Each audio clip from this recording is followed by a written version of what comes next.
Good afternoon, good morning, good evening. Welcome to Focus on Liberia. I am the West African correspondent, Edward Amara.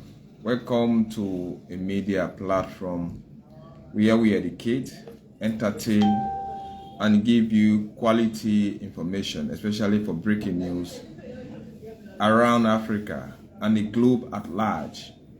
Today we are discussing a very important, maybe I'm breaking stories across Africa, which maybe may not be too much good, especially for our democratic development, safety of our people, and for the progress of the continent as a whole. But let's see first with other events that are actually happening. Marburg is also a similar virus, like it's worse than COVID-19 to me, especially when it comes to African content. It was discovered last week in Ethiopia, and around 20 people were also killed by the same virus last year. So this year, we heard that Marburg was actually existing in Ethiopia, and the Ethiopia government dispatched a medical team to ensure that they assess the situation, and it was being confirmed that Marburg is a virus. It's kind of high hemorrhagic fever, where people, especially the victims, survival is almost 10% when actually you contract the virus without immediate or prompt medical attention. So Marburg has extended as far as Central Africa and Equatorial Guinea, because Equatorial Guinea is very close to West Africa, especially in places like Cameroon, maybe coming towards Nigeria, because Cameroon does share border with Nigeria, and Equatorial Guinea share borders with Cameroon like a like of Chad. So it has been discovered in Equatorial Guinea, and around 5 people actually have lost their life. Then, of course, in places like Uganda and Kenya, they have intensified their health surveillance and instructed the various medical teams of Ministry of Health and Sanitation into their country, as they may call them to be, to ensure that they maintain the vigilance, and the health workers should be highly informed, and they should intensify their surveillance, because Uganda is already used with perpetual Ebola, and Marburg is similar to that of Ebola. So they have ensured that they keep their health system alerted, maybe to report any other cases, especially to AU, MSF, and to WHO, that is the World Health Organization, MSF, or as the case may be, any other international medical institution within the area, to make sure that these people are being protected. Then in West Africa, we are speaking of Burkina Faso.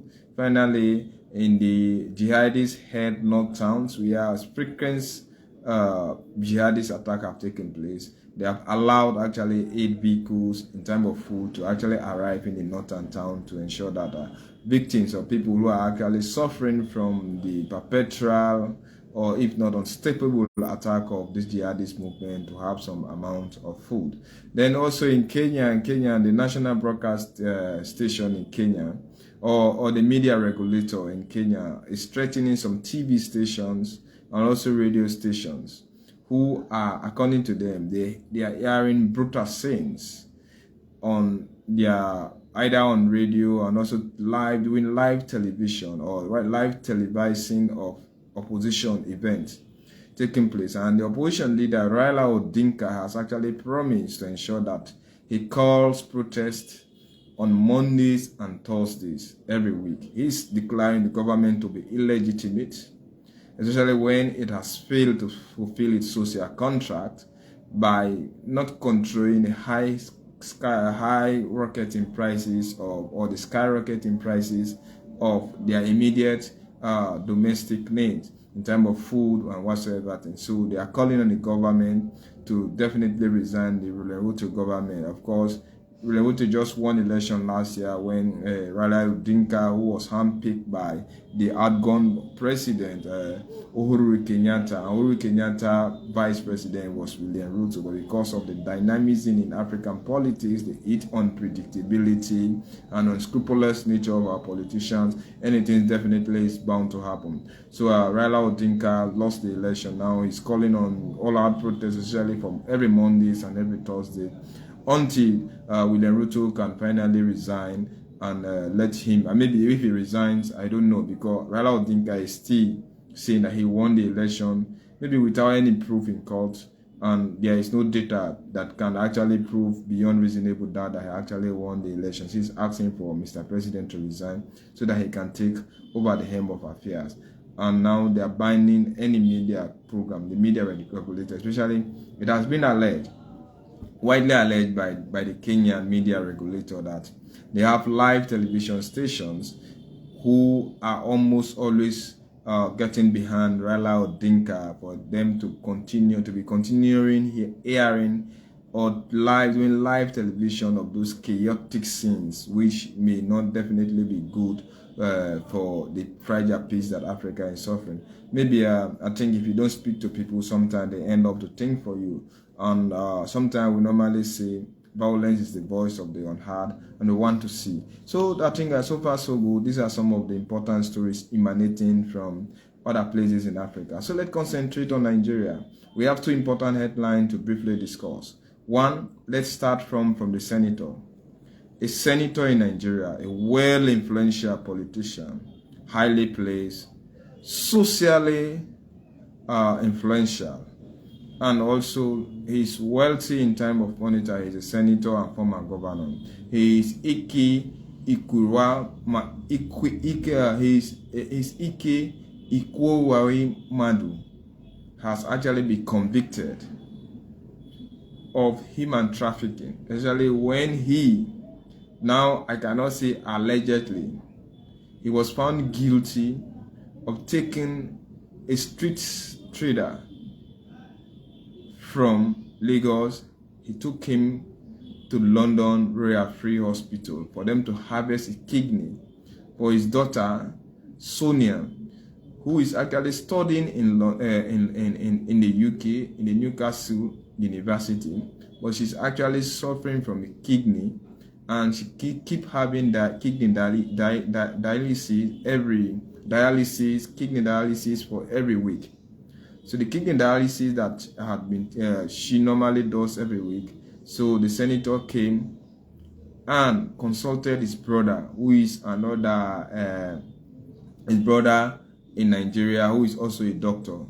So he consulted his brother in Nigeria. His brother consulted another doctor, Dr. Chris Agbo, who actually works with the Vantage Head Group.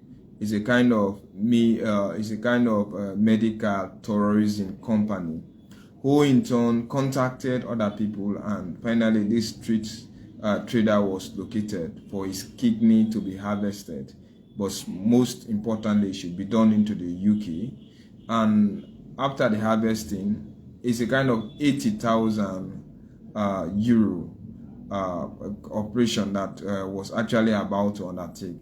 And the victim only came to realize when he was being taken to London. And they promised him that we give you 7,000 euro, and at the same time with other opportunities. But the doctor in the Royal Free Hospital, where he was taken to, especially the surgeon, for him to be operated on, the surgeon realized that the man was ill-advised, not cancelled, and there was risk, and he also lacked the fund to keep on the live treatment that he will definitely be required to undertake after the operation. And Mr. Ike is 60, his wife Beatrice is also 56. Both of them were convicted. Then Dr. Obina Obata, who was the one that actually led all the issue until the man finally got to London, he is also in his 50s. The daughter Sonia is in her 25, but Sonia was acquitted and discharged from court because she never participated into it. It was her parent. So they are waiting for the final verdict to be actually, the time of sentences to be delivered on May the 6th. But normally, this is the first time in modern day that a senator or influential man like that can be convicted on issues like that. It is actually expected for a life sentence to be declared on this particular doctor. So this is how sometimes wicked our African brothers are. Sometimes they will come and tell you that, let's take you, I want to give you an opportunity, a visa for you to be taken into the UK. Especially Nigerians, you're thinking about how large their population is, and thinking about poverty, illiteracy, and ignorance. And you know, the amount of, or the high quantity of their population also give them the opportunity and influence to have certain opportunity for them to be almost scattered all over the world. And some of them who are very clandestine in doing things so wicked, they can also be involved into drugs trafficking, like kidney harvesting, different other things. And this is exactly what happened. This man, I think it is not actually a criminal offense. As long as you are harvesting somebody's kidney with the person's consent, with the proper advice, counseling, and if that person have the financial power to continue treating himself, because it's a lifelong treatment that the person needed, and he wanted to stop his daughter from the regular kidney dialysis that he has almost every week. Well, it was criminally done, and this fellow has been found. It is because people can even take advantage of our poverty nature into Africa. That is why sometimes we need to think critically, irrespective of how poor you are. Do not ever sell your birthright. And there are times it is good for you to even discuss opportunity when it comes your way. When an opportunity comes your way, I think it is high time you discuss it with people who can be better informed, and they can also advise you. That is the difference between being clever and being wise. Some people are actually clever, but they are not wise, and wisdom is so key in an African setting. That is why we need to be very careful, and we need to consult people on certain things that we are doing. So the case actually have been, the verdict has been passed today, and we are waiting a sentence, most probably on May the 6th, this 2023, when the senator and his wife, including Dr. Obinna Obata, who are waiting for their various sentences. And the consultant in the hospital was the only man who actually intervened into this case to ensure that this young man's life is being saved, because he was not properly counseled.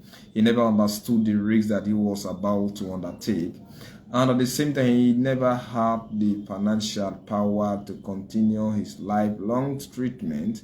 He wasn't properly advised, and the 7,000 euro that promised him, that money is too infinitesimal, a little to be accounted for with the risks that he was about to go. And he was strictly advised that when he gets into the hospital, pretend as if you're a cousin of Sonia, my daughter, and if you fail to actually donate your kidney, when you come back into Nigeria, the man boldly told him that we are going to ensure that your kidney is harvested. Look at the trauma, look at the frustration. I think my only blame with the doctor is that why did the doctor not direct the man to the police station after he decided not to actually harvest the kidney of the man? I think he raised some amount of suspicion. That was morally good, maybe good a projection on the side of the doctor, but he should have actually directed the man to the nearby police station. But it was also good, and then kudos to Dr. Peter Dupont, who did that.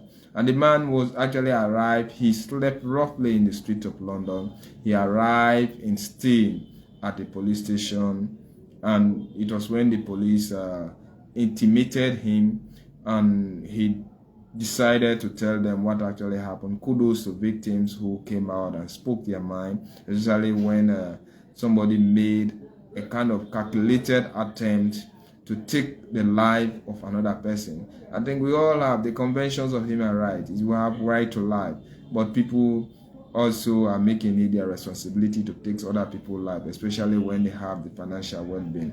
Nigerians need to be very careful. Most of them don't have money. They can do everything they can. Apart from Nigerians, this focus is just on Nigeria because they have the large cartel of human trafficking. They have a kind of large cartel of mafia. Their population gives them the power to do whatsoever. Sometimes they can even come, and most of them are religious. There are certain people in Africa. That is why normally I tell certain colleagues, when you see somebody who comes in and pretend being religious too much, there is no clinical story about certain people. So you need to investigate their background. By the time you remember, these people are based, exploited. Some of them have been abused. You also what that Chinese dude was doing in Malawi when he actually exploited typical African, our kids over there. He used to do it, then he make them in the form of clown, but he pretended to the Malawians as if he was doing then good. He comes during the morning time, take these children, offer them biscuit, maybe give them few Malawian kwacha, and he will leave with those kids. At the end of the day, he made a caricature out of them. He made them in the form of crown, and he used that particular videos that he used to take them, those short video clips, to use it in the form of TikTok. And people were busy paying him in China while he was exploiting those people. I think we need to have a robust, proactive, and active community service to be checkmating most of the activities of people who come into Africa and pretend be donors. And to you listening to me, nobody should just come. They do not just come and tell you that I want to take you to London, to the United States. I think it's high time certain opportunities have been investigated, or else you may end up, most of them, that sometimes when you read queer stories about them, they can even take you and they will decide to harvest your clinic. They can give you certain drugs, narcotic drugs. You will not be conscious. After everything will be done, you will just wake one day and one of your kidney will be missing. But you also never know until the day you visit the hospital and somebody will tell you that you do not have one kidney. If you visit to your if you decided asking your philanthropist, or he may end up telling you that, oh, you had a very serious accident, but the incident was being we decided to actually hide the incident from you because we never wanted you to go through the trauma. Your kidney is already missing, so these things are wrong. And there was a time maybe in 2010 when somebody deliberately harvested a kidney of his wife. And I don't know the aftermath. I think it was in Egypt. So the case was taken to court. By the end of the day, the man, maybe one or two, the Islamic court has to settle what they should do. So let's see. So finally, let's come to our main story. Nigerian president-elect Asiwaju Bola Ahmed Tinubu. As I speak, he is in Paris, popularly claiming that he is there to take rest from the election campaign, the rigorous presidential race, which he allegedly fraudulently won, and a court case have been taken against his victory, and the Nigerian court system may definitely pass verdict. But unfortunately, they have to take 180 days to access the case for them to write their written report. And it is actually set to be inaugurated on the 26th or 9th of May. And the investigation will not stop Mr. Bola Ahmed Tinubu inauguration, because that is so perfect, it will definitely not stop. And the court has to take 6 months to listen to the complaints. And by then he will still be going through his reign of office. And even if the court does pass a verdict saying that the tribunal, the election tribunal does pass a verdict at the end of the day, by saying that maybe you did not win the election, what they are saying here, the court at the end of the day should the case can easily be taken to what? The case can also be taken to the Supreme Court. And the Supreme Court will also have the time to listen to the case, the petition case. And they are saying that the non-compliance policy should be what? The non-compliance violation. When that non-compliance in essence into their law, it should be like there was total violation of the electoral process. And if a total violation of electoral process, it should actually be like it should actually outcome the violation of the electoral process must be able to have an impact on the election result being declared. And this man also have to have around almost most pieces of evidence should come from 176,000 polling stations in Nigeria, and the collation centers were 8,000. But luckily enough, since it was a quota system, and NEC or INEC promised that the Independent National Electoral Commission of Nigeria promised that by the time the court case will arrive, the entire result will be delivered to the portal and the investigation will be clinically done to satisfy. But that is not what we are discussing here. Before the election, it was popularly alleged that, or it was popularly alleged that Bola Ahmed Tinubu is the investigation is going to be done, then let them do it in such a way. But INEC went and declare his candidacy to be worthy and his worth of running for the, because when you are about to declare or passing fit a candidate, they should have clinical record in time of his, the man should not have any criminal records, either in court. He should not be having a pending case. That could be one. At the same time, he should be declared medically fit. So all of those things we are declared. The man was assessed and given the mandate. But before this time, it is just like when Alhaji Omar Yar'Adua came into power after Obasanjo left. So people were still saying that Yar'Adua was not well. He was suffering from kidney disease. Well, Obasanjo wanted to protect his back. He never felt that Atiku could be the man to protect him.